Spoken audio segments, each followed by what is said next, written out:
Ölümümden sonra beni, Kuruluş Osman, Diriliş Ertuğrul ve başka dizi film gibi yapımlarla yaşattınız. Ama ben tarihte gerçekten var mıydım? Bir mezarım bile bulunmasına rağmen sadece Dede Korkut hikayelerinde geçen basit bir efsaneden mi ibarettim? Ben Bamsi Beyrek. Gelin sizlere kim olduğumu ve hayat hikayemi anlatayım. Öncesinde acı kahvelerinizi alın, arkanıza yaslanın ve tarihi o anı yaşayan insanların gözünden görmenin tadını çıkarın. Ben Büre Bey, İç Oğuzlar'da yaşayan zengin bir beydim. Kapımda atlar, develer, 40 çobanlı sürüler vardı. Tüm bu zenginliğime rağmen soyumu devam ettirecek bir oğula sahip değildim. Tam 7 kızım var idi. Bir gün Hanlar Hanı Bayındır, hanın verdiği büyük bir şölene katıldım. Şölende diğer beylerle otururken birkaç bey daha geldi. Beyler gelip oturdu, arkalarından da oğulları. O an fark ettim ki benim dışımda diğer beylerin hepsinin yanında erkek evlatları vardı. Bunun üzerine gözlerim doldu. Bunu fark eden Bayındır Han ne olduğunu sordu. Ben de erkek evladım olmadığı için yerimi yurdumu bırakacak, soyumu devam ettirecek kimsenin olmadığını dile getirdim. Bunun üzerine Bayındır Han ve diğer Oğuz beyleri çözüm aramaya başladılar. O zamanlar erkek bir evladın olması beyler için önemli bir durum idi. Hatta olmaması toplumda bir baskıya bile neden olurdu. Sonrasında Bayındır Han'ın önerisi üzerine hep birlikte bana bir oğul vermesi için Tanrı'ya dua etmeye başladık. O sırada dış Oğuz beylerinden Bican Bey de kendisi için bir kız evlat istedi ve eğer duaları kabul olursa benim oğlum ile kendi kızının beşik kertmesi olmalarını önerdi. Ben de kabul ettim. Nitekim dualarımız kabul oldu ve Allah bana nur topu gibi bir oğlan, Bay Bican'a ise ay yüzlü, üzüm gözlü bir kız verdi. Kızın ismini de bana Çiçek koydu. Dualarımız kabul olmuştu ve ben de sevincimden 40 deve 40 koyun kurban ettim. Artık yerimi, yurdumu, elde ettiğim bu zenginlikleri bırakacak bir oğlum vardı. Bu yüzden evimiz daha neşeli, daha mutlu bir hale gelmişti. Çocukken çok yaramazdım. Sağa sola durmadan koşuşturur, başımı belaya sokardım. Küçük yaşlardan itibaren kılıç kullanmayı, ok atmayı ve ata binmeyi oldukça iyi seviyelerde biliyordum. Lakin 15 yaşıma gelmiş olmama rağmen henüz bir ismim yoktu. O zamanlarda çocuğa bir isim konulmaz, zamanla yaptığı kahramanlığa göre büyükleri tarafından bir ad verilirdi. Benim de daha öyle bir kahramanlığım ya da kendimi gösterebileceğim bir olay olmamıştı. Bir gün aklıma koydum. Evden birkaç eşyayla birlikte çıktım ve başladım aramaya. Kendime bir isim koydurtmadan geri gelmeyecektim. Bu sırada küçük Bezirgan ile karşılaştım. Telaş içinde birinden kaçıyordu. Öğrendim ki Kara Derbent ağzında Avnik Kalesi'nden gelen 500 kafirin saldırısına uğramışlar. Malları yağmalanmış ve diğer bezirganlar esir alınmış.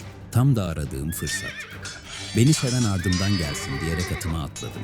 Kılıcımı çekip haydutların arasına daldım. Gövde üstünde baş bırakmadım ve bezirganları mallarıyla birlikte kurtardım. Minnettar kalan bezirganlar dilediğim malı almamı istediler. Malların arasından boz aygırı, 6 dilimli gürzü ve yay ile okları beğendim.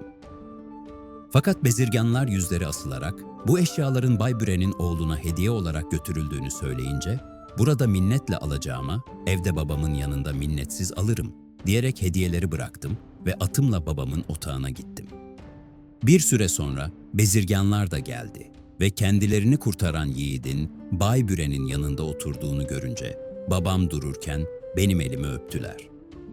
Bu duruma babam epey hiddetlendi. Ancak bezirganlar yaptığım yiğitliği anlatınca yumuşadı ve bu kahramanlığın oğluna ad koymaya yetip yetmeyeceğini sordu. Bezirganlar da fazlasıyla yeter dediler.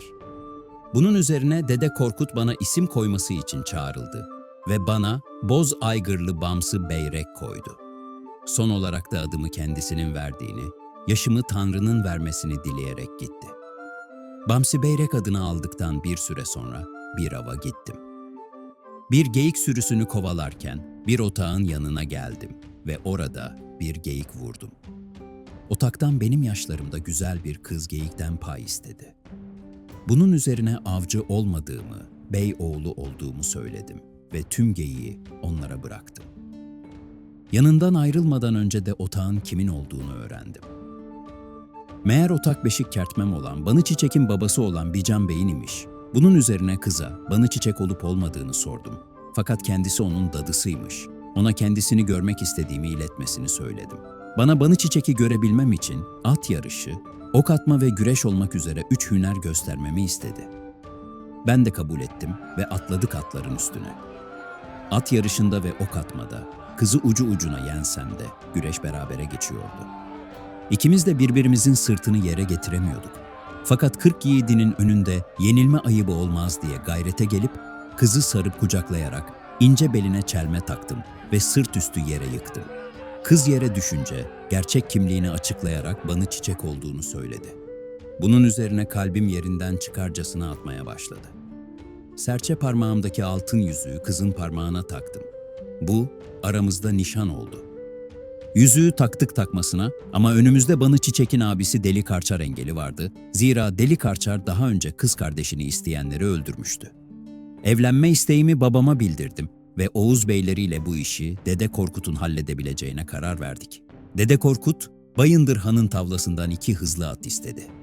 Biri keçi başlı boz aygır ve diğeri koç başlı doru aygır. Deli Karçar'dan kaçarken kullanmak için birini yedeğe çekti. Dede Korkut, Deli Karçar'ın yanına gidip Allah'ın emri ve peygamberin kavliyle Banı Çiçek'i istedi.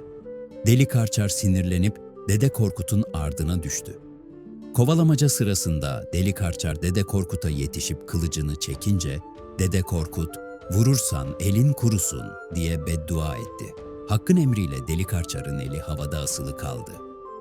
Deli Karçar pişmanlık duyup tövbe etti ve kız kardeşini vereceğini söyleyerek elinin iyileşmesi için yalvardı.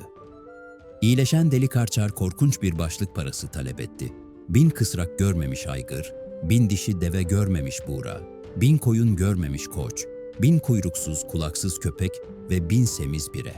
Babam ve ben atları, develeri ve koçları bulduk. Dede Korkut ise bir kerametle köpekleri ve pireleri buldu. Deli Karçar pireleri görmek istedi. Dede Korkut onu eski, gübre dolu, pire kaynayan bir ahıra çıplak olarak soktu ve semizini seçmesini istedi. Pireler Deli Karçar'a saldırıp onu kapıdan dışarı çıkmak için yalvartınca Dede Korkut kapıyı açtı. Deli Karçar, pire derdinden kurtulmak için suya atladı ve böylece dersini almış oldu. Babam Bay Büre ve Bay Bican Beyler 40 gün 40 gece süren bir düğün düzenlediler. Törelere göre ben okumu attım ve ok Bayburt Hisarı'nın yakınına düştü. Düğün otağı buraya kuruldu. Lakin beklemediğimiz bir şey oldu. Bayburt Kalesi'nin beyi, Banı Çiçek'i bir yerde görmüş ve çok beğenmiş. Kendince Banı'yı alma planları yapmaya başlamış ve bu durumu öğrenince 700 kafirle düğün evine gece baskını yaptı. Baskında bekçim Naip şehit düştü ve 39 yiğidimle birlikte esir alındım. Ellerimi ve kolları bağlayıp kale zindanına attılar. Bamsi Beyrek kaçırılalı 16 yıl oldu. O günden beri akları çıkarıp kara giyindim ve uzunca bir süre yasımı tuttum. Ama tek başıma yaşamak gün geçtikçe zorlaşmaya başladı. Diğer kadınlar dul kaldığım için kötü gözle bakmaya başladılar. Artık herkes onu öldü olarak görüyor. Ama benim içimdeki umut henüz bitmiş değildi. Tüm bunların üzerine abim de tutturdu seni evlendireceğim diye. Korkarım ki artık bana da doğru olan buymuş gibi gelmeye başladı. Abim bir gün Beyrek'ten haber getirene ölü veya diri ödül vereceğini duyurdu. Günlerce bekledik lakin kimseden ses seda yok idi. Bir gün Beyrek'in daha önce kendisine hediye ettiği altın işlemeli gömleği saklayan yalancı Yaltacuk gömleği kana bulayıp Bayındır Han'a getirdi ve Beyrek'in öldüğüne dair delil olarak sundu. Gömleği görünce tanıdım ve artık Beyrek'ten tamamen umut kesildi. Yalancı Yaltacuk benimle evlenmek için hazırlıklara başladı. Abim ödül olarak benimle evlenmeyi vaat etmişti, mecbur evlenecektim. Yıllarca hapishanedeydim. Orada günler birbirine girmişti. Aylar mı geçti, yıllar mı geçti bilmiyordum. Bir gün bir gardiyandan duyduğuma göre 16 yıl geçmişti. Koskoca 16 yıldır orada küçük bir odada zindandaydım. Artık bu zincirleri kırıp çıkmam gerekliydi. Son günlerde hiç olmadığı kadar biricik eşim Banı Çiçeği özlemeye başlamıştım. Bayburt Hisarı'nın Kafir Bey'inin kızı vardı. Bana aşıktı. Ondan yardım istedim. Bir şartla kabul etti. Kendisini Oğuz iline götürmem için helallik aldı. Kız, beni urganla Hisar'dan aşağı sallandırdı ve aşağıya indim. Aşağıya indiğimde sadık atım Boz Aygırı beni kokumdan tanıdı ve sevinçle karşıladı. Ona atlayarak yola koyuldum. Otağa döndüğümde akşam düğün yapılacağını öğrendim. Hızlıca babamın yanına gittim. Öğrendim ki benim kaçırılmamdan dolayı ağlamaktan gözleri görmez olmuş. Hava kararmaya başlıyordu. Otaktaki diğer kardeşlerimle konuşarak düğünü durdurmanın yollarını aradık. O sırada oradan geçen bir ozanı gördüm. Kopuzumu onun sazıyla değiştirerek Deli Ozan kılığına girdim. Böylelikle düğüne kimse fark etmeden girebilecektim.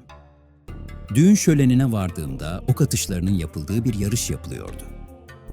Deli Ozan olarak Yaltacuğa laf attım. Sonrasında yayı aldım ve Yaltacuğu yarışta paramparça ettim. Bunun üzerine verdiğim bir işaretle kardeşlerim düğünü bastı. Hazırlıksız yakalanan Yaltacuk korkudan sazlığa kaçtı. Sazlığı yakmakla tehdit etmem üzerine teslim oldu ve ben de onu affettim. Yıllar sonra Banı'yı gördüm. Beraber sarıldık ve mutluluk gözyaşları döktük. Yarım kalan düğünümüzü tamamladık ve yuvamızı kurduk.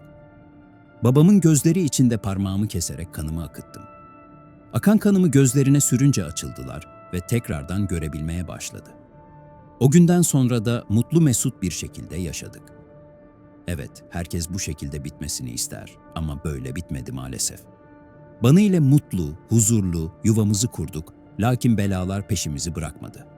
Ben iç Oğuzlardan olmama rağmen karım Banı Çiçek dış Oğuzlardandı. Dış Oğuz beyleri, İç Oğuz'un başındaki en yakın dostum, Salur Kazan'a karşı kendilerini desteklememi istediklerinde ihanet etmeyi reddettim. Bunun üzerine Dış Oğuz beylerinden Aruz Koca sinirlendi ve beni pusuya düşürerek öldürdü. Son nefesimi vermeden önce Salur Kazan'dan öcümü almasını istedim. Kazan Bey de intikamımı Aruz Koca'yı mızraklayarak aldı. Hikayem bu şekildeydi. Tam yıllarca esaret altında hayalini kurduğum yuvayı kurmuşken bir beylik çekimesine kurban gittim. Şimdi gelelim asıl sorumuza. Ben tarihte gerçekten yaşadım mı? Yoksa Dede Korkut'un efsanelerinden birinden ibaret miyim? Bu sorunun cevabı kısaca efsaneden ibaretim. Evet, Bayburt Kalesi'nin tam karşısındaki Duduzar Tepesi'nde bir türben var. Lakin bu efsanemi anlatan insanların somutlaştırmak için yaptığı yapılardan birkaçı. Bu sembolik makamlar tarihsel bir kanıt oluşturmamaktadır. Ayrıca yaşadığıma dair kanıtlar ne İslam tarihçileri, ne Bizans, ne de Ermeni kaynaklarında geçer.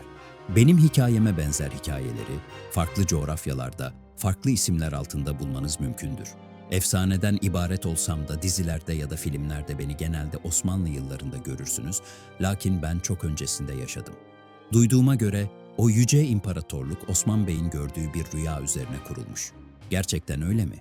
Bunu öğrenmek için ekrandaki videoya tıklayabilir. Ayrıca sağ üstten Osmanlı'daki diğer padişahların da hikayelerini öğrenebilirsiniz.